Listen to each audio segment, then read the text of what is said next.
ছক্কা মেরে বল স্টেডিয়ামের বাইরে রীতিমতো সিরিজের সবচাইতে বড় ছক্কা হাঁকিয়ে সবাইকে তাক লাগিয়ে দিল সাইফ হাসান।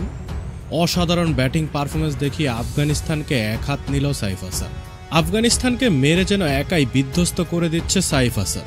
ভিডিওটি শুরু করার আগে ভিডিওটির লাইক বাটনে প্রেস করে আমাদের 1000 লাইক পেতে সাহায্য করুন। আফগানিস্তানের বিপক্ষে তৃতীয় টি-20 ম্যাচে আজ মুখোমুখি হয়েছে বাংলাদেশ, আর এই ম্যাচেই রীতিমতো যেন বিধ্বংসী ম্যাচে ব্যাটিং করতে দেখা যায় সাইফ হাসানকে।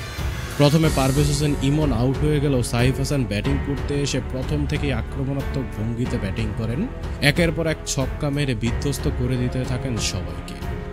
তারপর আফগানিস্তানের বোলার আবদুল্লার বলে রীতিমতো 12তম ওভারের দ্বিতীয় বলে এমন একটি ছক্কাই মারলেন সাইফ হাসান, যা রীতিমতো পার হয়ে গেল স্টেডিয়াম এবং হারিয়ে ফেললেন বল। তারপর রীতিমতো নতুন বল খুঁজে এনে তাকে ব্যাটিং করানো হলো।